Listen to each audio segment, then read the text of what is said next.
চটজলদি রান্নাঘরে বানিয়ে নিলাম কফি দিয়ে ধাপ্পা। ও নতুন দিন পেছন থেকে এসে পড়ে চমকে দিয়ে স্বভাবটা তোমার আর গেল না। আর সেই ছোটোর থেকে ধাপ্পা দিয়ে দিয়ে লুকোচুরি ছুঁয়াছুঁই খেলা শুরু করেছ, এখনো ধাপ্পা ধাপ্পা ধাপ্পাই বলে যাচ্ছ। চুপ করো, বসো। তো কি কেন এসেছো বলো তো? কিছু দিতে এসছো নাকি? পিও তুই এমন বোকা বোকা প্রশ্ন করছিস। আমি কখনো দিতে আসি? আমি তো নিতে আসি।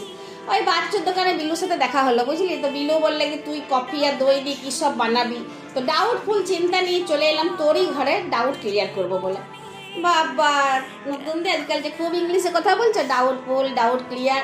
আরে ওই যে বাবার কি কোচিং সেন্টারে ভর্তি করেছি, সারাদিন শুধু ডাউটফুল আর ডাউট ক্লিয়ার, ডাউটফুল আর ডাউট ক্লিয়ার করছে। তাই ভাবলাম যে তো আমিও একটু বলি যে এই দেখো বিলু চলে এসে, চলো রান্নাটা শুরু করে দিই। সরি রান্না নয়, এই একটা চটজলদি আমার রেসিপি। তো প্রথমে আমি ঘরে যে টক দইটা পেতেছিলাম, তো সেখান থেকে তোমার ওই মালাইটা তুলে নিলাম। তো টক দই, চিনি আর কফি একসাথে মিক্সিতে বেশ ভালো করে মিশিয়ে নিলাম। তারপর একটি কাঁচের গ্লাসে বরফের কিছু কুচি দিয়ে আর ওই তোমার শুকনো কফি ওপর থেকে ছড়িয়ে আর আমার ওই দই কফি চিনির যে মিশ্রণটা ছিল সেটা ওপর থেকে ঢেলে দিলাম। তারপরে ওপরে দইয়ের মালাই দিয়ে আর ওপর থেকে আরও সামান্য তোমার ওই কফি গুঁড়ো দিয়ে আর স্ট্র দিয়ে পরিবেশন করে দিলাম। সত্যি পিও কি বানালি রে, ডাউট একদম ক্লিয়ার। দই কফি দিয়ে দই কফি। হ্যাঁ নতুন দি, মনে করো এই যে গ্রীষ্মকাল, কেউ তো আর দুধ কফি খাবে না, হয় লিকার কফি লিকার চা এইসবই খাবে। তো যদি শখ হয় ধরো, তাহলে দুধের জায়গায় দই ব্যবহার করে দই কফিটা খাওয়াই যেতে পারে। সত্যি পিউ তোর কি বুদ্ধি।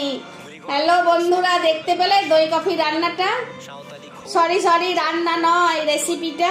আর যদি তোমাদের ভালো লাগে তাহলে কিন্তু এটা করতেও পারো ঘরে। আর যাদের দোকানদানি আছে তারা কিন্তু দোকানেও এই জিনিসটা রাখতে পারো, দই কফি বা দই কফি লস্যি। ঠিক বলেছি বল পিউ? একদম ঠিক বলেছ, 100% ঠিক বলেছ। তাহলে এবার সবাইকে বলি ধন্যবাদ। না তুই বলবি না? কি বলবো আবার? ওই যে সাবস্ক্রাইব করে দেওয়ার কথাটা আছে, তুমি বলে দাও। আচ্ছা বন্ধুরা, তাহলে পিউকে সাবস্ক্রাইব করে দিবে। আজকে আসি, টাটা। আর এই এক গ্লাস আমি নিয়ে যাচ্ছি। ধন্যবাদ।